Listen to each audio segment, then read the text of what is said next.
it was not to be a banker. So, but in 2008, I decided that I wanted to change the pace. I wanted to do what I love, and I became a certified dog trainer. We bought the business, and I've been having a ball ever since. So thank you for joining me in my fun career, okay? And thank you for taking the time. There's going to be a slide that comes up pretty shortly, and often when I start my seminars, I say thanks for coming and wanting a different relationship. This particular slide is a little startling, and by being here, you're making a difference. And so I applaud you for that. Very relaxed atmosphere. Ask questions. I'm going to tell them myself more than once.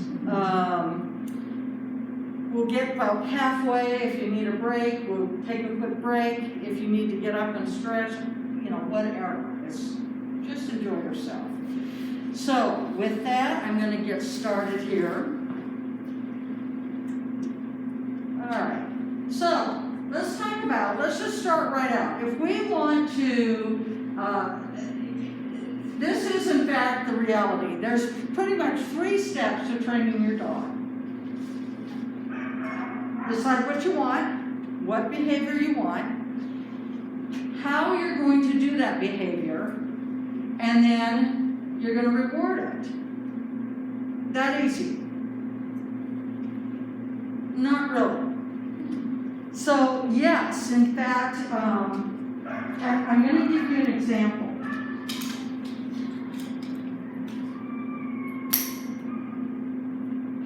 So let's talk about jumping.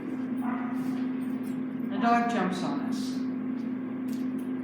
How we're going to change that, we're going to ignore the dog. We're not going to reward them for jumping on us.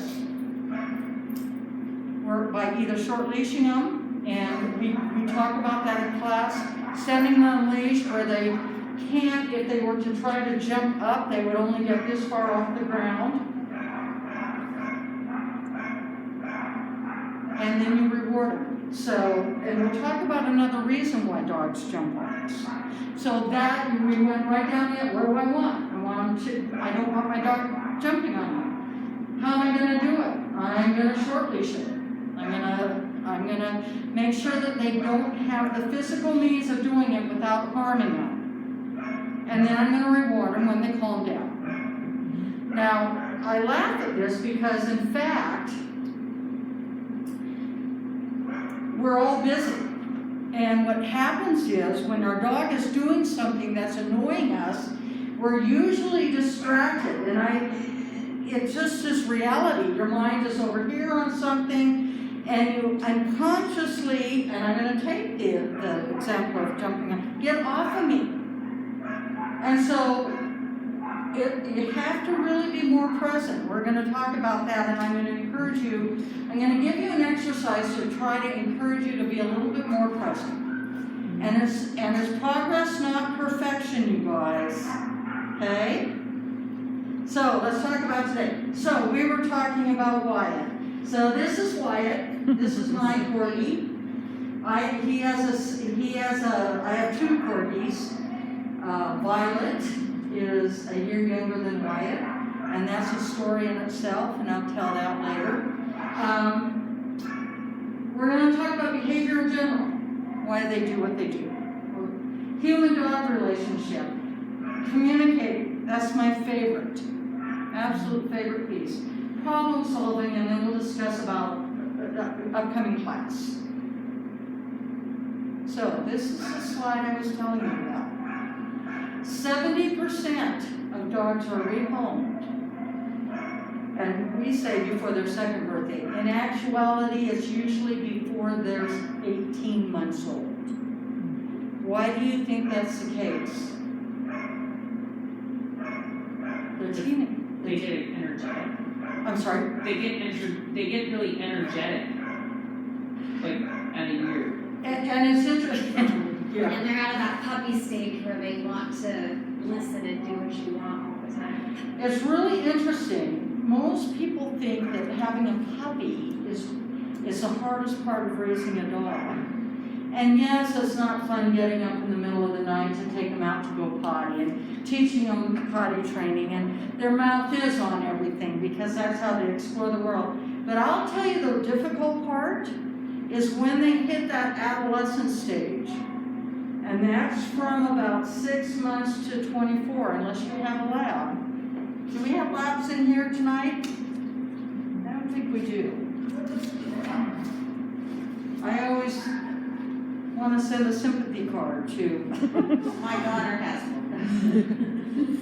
labs are lovely dogs, but they take until they're about 3 or 4 to get over that adolescent stage, and it's nuts. And if you've had 2-legged children, you'll understand this. It's because they're becoming a little independent. They're testing their boundaries. Oh, do you really mean that you want me to come to you? Were you talking to me? I don't think you were. And what happens, and this is a very unique time, and I say this very lovingly, oftentimes a puppy or a dog is brought into a home, and it's kind of an emotional event. And you know, I say puppies, babies, kitties, any baby, anything is adorable. And we get these little things home, and you know, I've heard stories of, oh, I want my kids to have a dog growing up. I get that. But all of a sudden you've got, instead of just your 2 kids, you've got 3 kids. And then this little adorable thing grows up to be this massive greyhound mix, or this massive Great Dane mix, or you know, fill in the blank. And you didn't know how big they were going to be. And it's hard, you guys. It is hard. And all of a sudden, it's overwhelming. And oftentimes, and they hit that adolescent stage and you want to pull your head out. We have had more right now, this COVID, a double-edged sword. The rescues don't have any dogs. The humane societies don't have any dogs. The breeders don't have any dogs. I mean, everybody and their mother have gone out and got animals. They've been home. They've had the time. We've got, our classes are full. We're filling into December. I'm having to get January's up right away, you know, which is lovely. And I worry about when people have to go back to work. What's going to happen? And so you guys are here. You're getting the tools. Yes. Because that's going to be your saving grace. And I'll tell you something. I'm going to give you these tools. And you're still going to stub your toe. And that is okay. I still stub my toe. I still have moments I think, oh my God, what did I just do? Okay. So a lot of the slides in here are my dogs. So like I said, I used to be into greyhounds. So this is Gibson. You can't see him right there. Super question. I'm so sorry to interrupt. No, This no. is amazing. And so I'm wondering, do you send this out by chance? I can share it with my husband. Oh. Also, some in with the PowerPoint. I could probably send it to you. That would be really helpful. I'm recording it. That would, yes. Then I can relax Okay. and know that we Yes. can revisit it because everything you're saying is like gold. So I Okay. want to make sure. that- Well, my voice won't be on there. That's okay. Well, Okay. I'll send you my Okay. copy. So what I can do is what I can. Are you recording? I Yeah. will. Yeah, Oh, you are. because my husband couldn't come, I so, know. yeah. I'll send it over. Okay. Whoever wants it. Okay. Okay. Move on, Yeah, go all right. on. All right, sounds good. So greyhounds. I rescued greyhounds for a lot of years. So these are my greyhounds. I will tell stories. This is Joey. I refer to him a lot. I will say that we rescued, most of the time when you rescue greyhounds, they're a year and a half to 5, whatever, older. I wanted a rescue greyhound puppy. Wow. First of all, getting one was almost impossible. And I pretty much had to give my blood type and my financials, and this is with an organization that I had adopted several greyhounds from. So when I got little Joey, and they said, if it doesn't work, we are not set up to take him back. I said, no worries, I got this. Little Joey, first of all, I didn't look like a greyhound. Second, I will never do another greyhound puppy. He was 10 puppies in one. Let me tell you, I will tell stories about my Joy Boy, and he's one of my heart dogs, but oh my gosh. So the number one thing that can prevent dogs from being rehomed is training. And like I said, you'll get tools and you'll get more comfortable with them and you'll think about them more often. And once in a while you'll forget, it's all right. So I'm going to put all of these up. Why do dogs do what they do? Because all of these play into it. The nature versus nurture, the genetics, the learned behavior, and the products of their environment. One of your homework assignments, not tonight, but it will be next week, is breed research. And I want to tell you that it's important to know what your breed was originally used for. If you have a lab, and it bugs you every time you go by a little puddle and your dog is in the middle of it, you got the wrong dog. They were originally used as fishing dogs. They went out on the fishing boats. They helped them bring in the lines. And then when they came into dock, they jumped off and the fishermen threw them the lines and they pulled the boat in. They are water dogs. I've got corgis. They herd cattle. They nip and they bark. And sometimes that's hard. And that's who they are. So knowing what you got, greyhounds run 42 miles an hour in 60 seconds. If they get out, I am not going to catch them. And I practiced come and call with them over and over and over. And they were very good at it, but I still did not, I was realistic. That is in their genetics, that's in their DNA.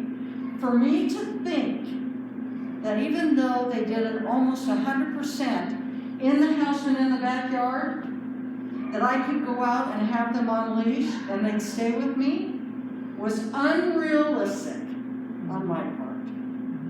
They're sight hounds. They see half a mile. They see a cat, I'm toast. No matter how much we practice it. So knowing what originally your dog was about is going to help you understand why they do what they do. And yes, the nurturing part definitely plays in. I will also tell you genetics do. Sometimes you get a bad dog. It has nothing to do with them. It has to do with their genetics. Okay? So learn behavior. Something happened when the behavior occurred to make the dog think it would be worthwhile to repeat it. So let's go back to jumping. Okay? What does the dog want when they jump on us? Attention. Attention. And what do? Push me. We give it to them. We touch them. We talk to them. Get off of me. Now in their mind, score. I got what I wanted. even though we thought we were correcting them. We touched them and we engaged with them. So the number one law of behavior, any behavior that's reinforced, you increase the likelihood of happening again. So if a dog jumps on you, and we'll talk about this in class, you ignore it. You turn. If I were doing a private lesson with you, and the dog was jumping on me, I would continue talking to you as if nothing is going on there. But I'd be aware that as soon as the dog got back down on the floor, I would calmly, what a good boy. Okay? That's the behavior I want, not the jumping. So positive reinforcement is adding or applying something good. This is baby Wyatt. And this is baby Violet. So positive reinforcement, we use treats in the beginning because so much dogs respond well to it. My dogs rarely get treats anymore. They love physical contact. They love ball. Oh my gosh. We can play for hours in the backyard. They love walks. They love jumping up on the couch and hanging with us. Those are all major rewards for them. In the beginning, I used a lot of treats, and once in a while I still. It's a big thing if I pull out the treats. But all of those are positive reinforcements. Okay? So let's talk about the human and dog relationship. The willing and voluntary compliance from the dog,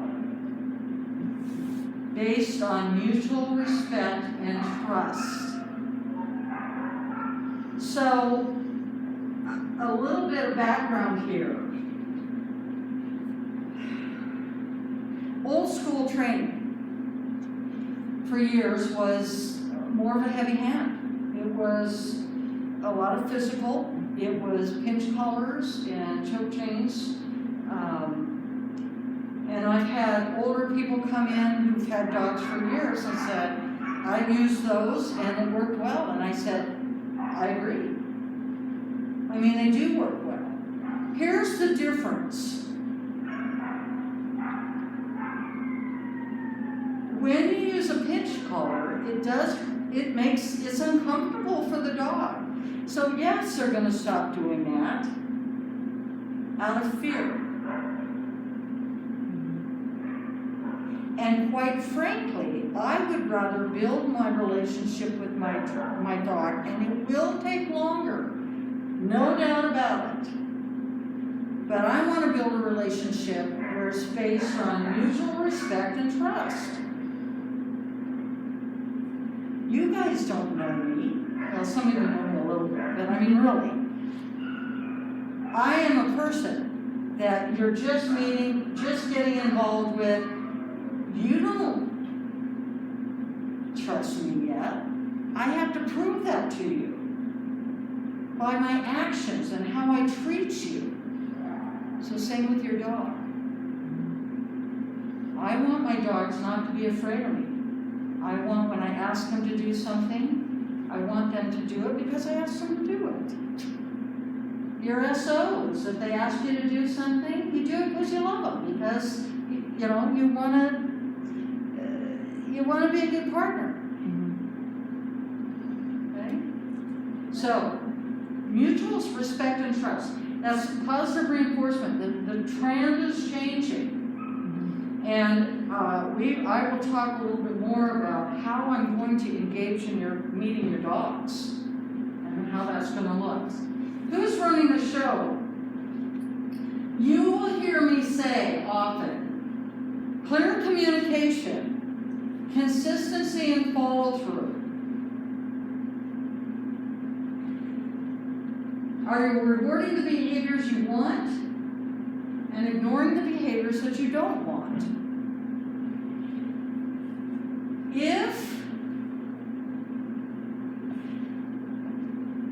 When I'm asking my dog to do something, it's not a, Wyatt, come on baby, come on, sit please, sit. It's not a question, it's Wyatt, sit. I expect you to do this. I'm asking you to sit.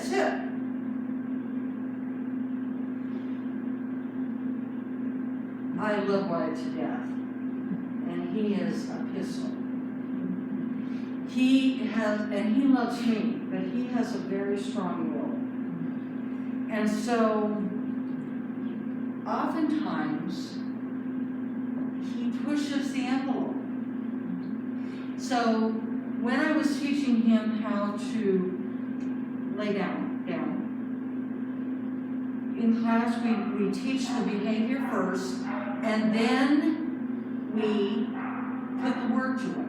So you're practicing the down, you're luring the dog down, you're luring the dog down with the treat.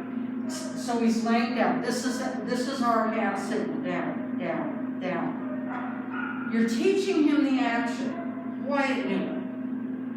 Now he's a shorter dog, okay. I was getting a little tired of and I knew he knew it, so I would start saying, sit, and then if they don't do it, you follow through with the action. That little termite. I'd say sit, he'd not do it, finally, I thought, he knows what to do. Very food motivated. One day I had his food. He's sitting nicely waiting. I said, Wyatt, down.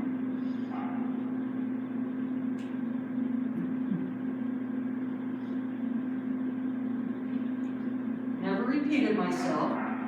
5 minutes later, he finally went down. Yes! And he got his food. I never had another problem. He can be running towards me, I can say down, boom. But I'll tell you that first one, will. So the clear communication, you know what I want. I'm going to wait for you to do it. Consistency. If we let him off the hook. So, story on myself. Let's see, follow through with what you asked. One of my stories on myself. I came home one night from teaching, and at the time we had Wyatt. We got litter mates. Never get litter mates.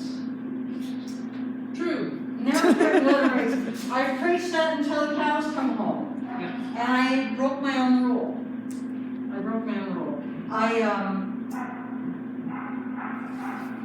We got Wyatt. At the time, we still had 2 old greyhounds. And at one point, I said, I think Wyatt needs, the greyhounds just want to have a thing to do with them. I think Wyatt needs another sibling. And my wife said, oh sure, I think you're right. So we went and we started looking for it. I wanted another fluffy corgi. Found one. Went down to look at Valley at 5 weeks old. Breeder picked him up, handed him to me. Oh. And I looked down and I said, oh my gosh, you've got another fluffy.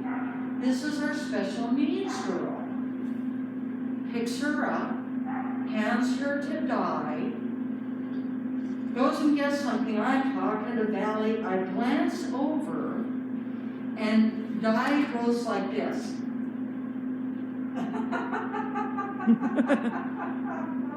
She was born with one eye.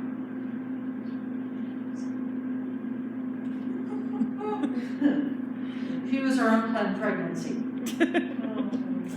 And there's dynamics about litter mates.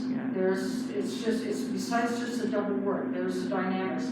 They come into your house already bonded, and you are not in that group. And it's double the work. You do double everything, and you walk them separately, and oh my goodness.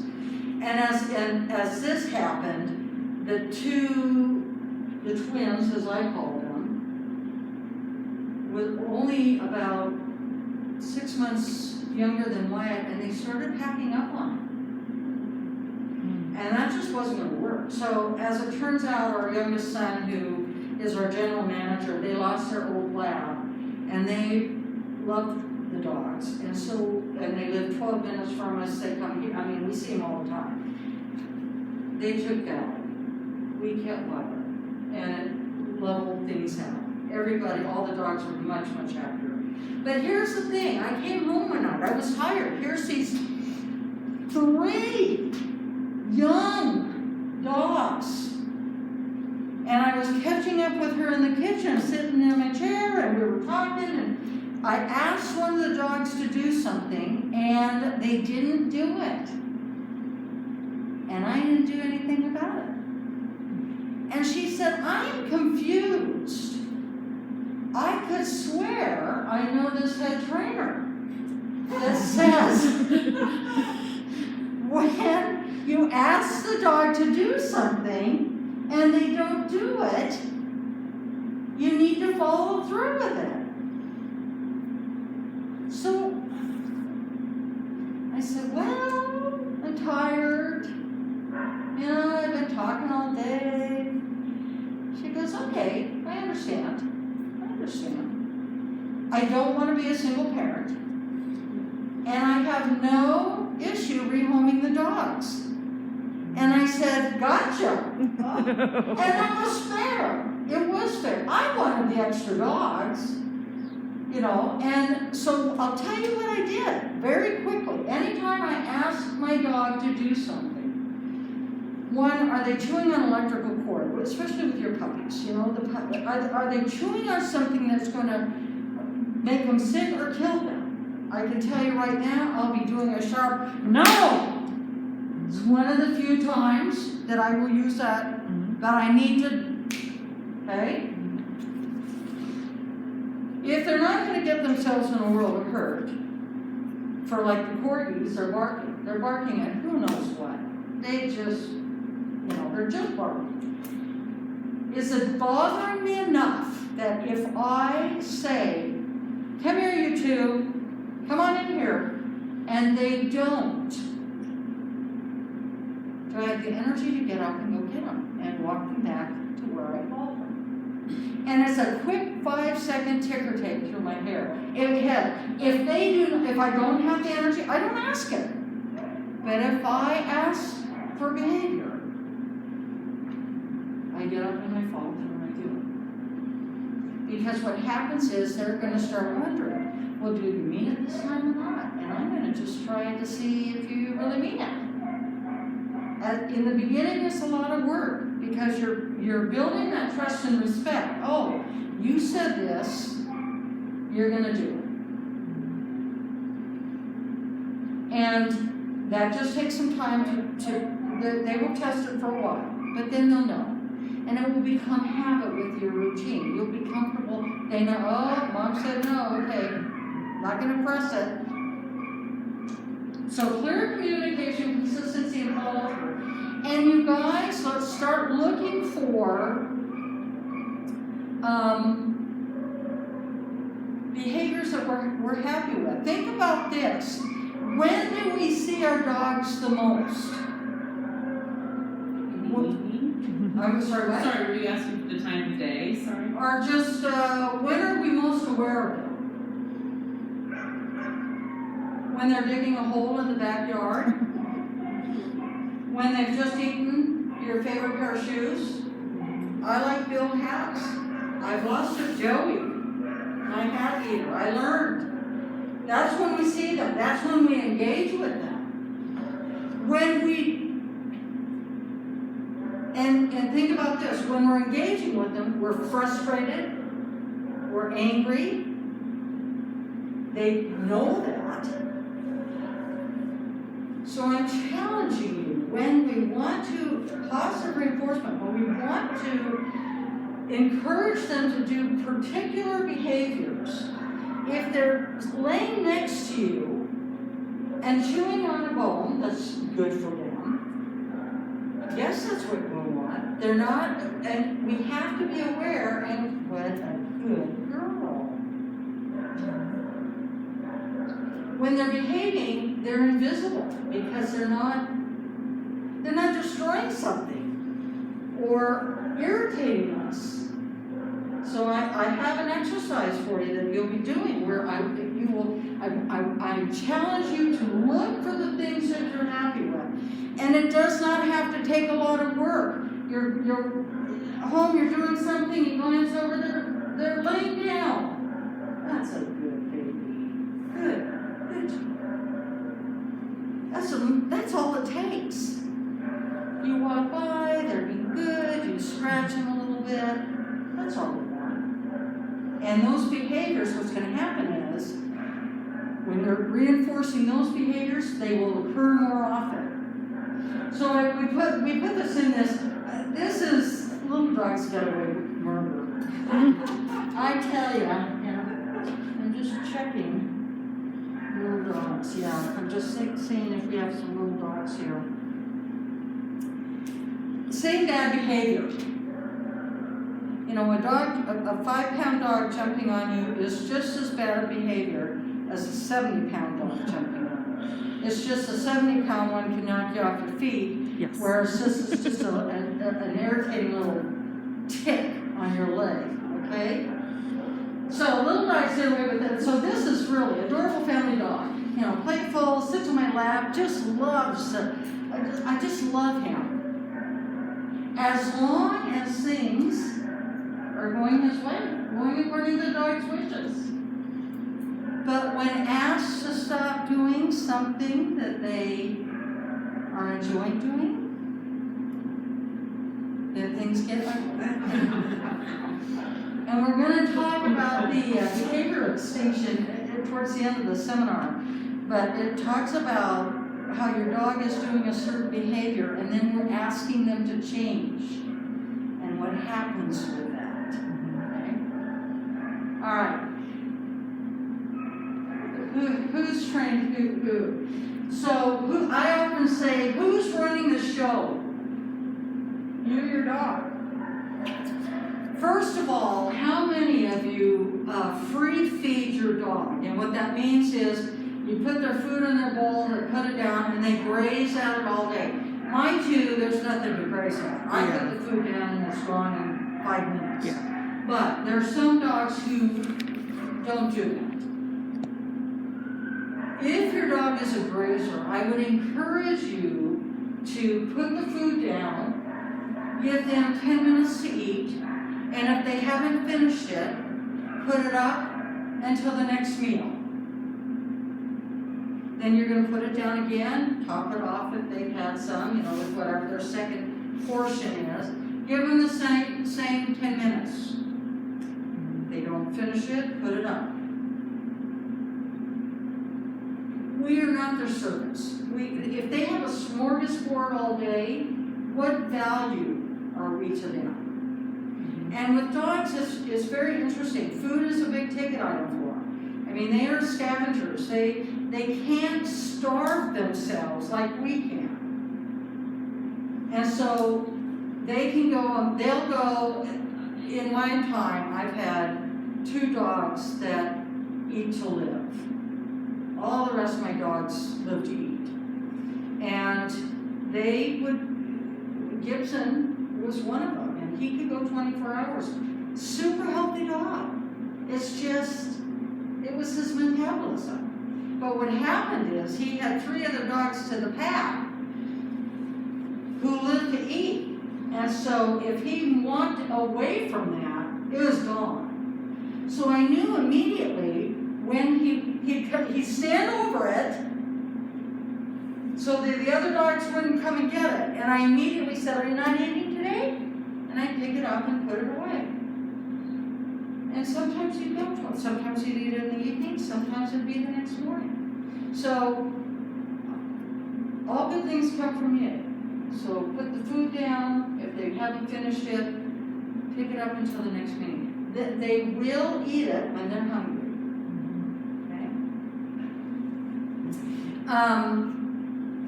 Who's running the show? I want you to think about, as you're engaging with your dog, and the dog is doing certain behaviors, are you changing your lifestyle to suit the dogs? And these are great visuals, okay? So I don't care if your dog's sleeping with you in bed. I don't care. My question is though, are they taking over the bed? I mean, if your dog is sprawled out like this and you're clinging to the side of the bed, we've got a problem there, okay? We got a problem. The greyhounds were truly couch potatoes. I mean, they would be upside down taking the whole couch. I'd walk in, I'd wake them up, come on, get off. It's my couch, I want to sit down and watch a show. I'd get comfortable, and then I just invite them back up. They curl up a little tighter, but I want to sit down in my chair. The dog sitting, like, oh, I do this. I'm very conscious of it now. You're walking down, the dog's there, you step over them. Or you walk around them. You don't want to bother them. When I do that with my dogs, I'm aware of it. I'm thinking to myself, you know what you're doing. There are times I don't do that. If I'm in the kitchen and Wyatt, being the food monger that he is right there and in my way, I'm saying, you gotta move, get out of here. Okay? So I'm conscious about when it's okay and when it's not. This is my favorite. This young man clinging to the edge of his chair while his dog comfortably sits behind him. Okay? So there will be times possibly that I'll say, is that working for you and your dog? So I'm questioning, I said, are you readjusting your life for your dog's convenience? You're the guardian, you're the adult. You set the rules. And it doesn't have to be heavy-handed. It doesn't have to be angry. It's just, hey, I provide a good life for you. Move your butt. Okay? Okay. So, this goes a little bit into working your dog so their mind is going all the time. That they're functional in a house, that they need to do something in exchange for something that they want. So, like if my dogs want to go out and play with the ball, I would like them to sit calmly at the door before I open it. If some of you've got puppies, maybe for my dogs, going in the car is enjoyable. But for a puppy, getting out of the car might be enjoyable because they get car sick, you know. And what I want you to be aware of is because this will be a next week homework assignment besides the breed research. What makes your dog's tail wag? What are those life rewards? What are the things that make them happy? There'll be 10 spots to fill in. You can put food, you can put treats. That's the first two. But here's the thing. What is a reward? For my dogs, it's walking, it's eating, it's playing ball, it's sitting on the couch with us, it's physical contact. Those are all rewards. What are they for your dogs? And start paying attention and looking for them. Because I did this exercise, oh my goodness, how many years ago. And I thought, oh, this is a no-brainer, I can do this. And when I hit about number 5, I started having a few troubles. And here's the thing, it made me sad that I wasn't in tune with my dog enough, that I knew what made them happy. So I'm giving you a head start. Start looking, start paying attention. So this is one of my favorite quotes. And this is what I talk about, you know, when we talk about practicing the behaviors and stuff. The best part of training my dog has been that there's no real work involved. I don't set aside time to train. I just hang out with my dog, rewarding behaviors I want, and preventing undesirable behaviors from paying off. So once again, it's looking for the things that I want. one of the things in week one, we're gonna be talking about some attention exercises. To have a class for an hour is gonna be exhausting for your dog. Exhausting. So, and at home, you're busy. I don't have a half hour or an hour to train my dog, but I do have a few minutes. When the coffee's brewing, I can work on a behavior and practice it and call it good. So throughout the day, I'll have little mini sessions with my dog. All right, first of all, does anybody need a break? I kind of need to use the restroom. This Oh. is, I had a really long. Yeah, not a problem. Stretch legs, give it, so straight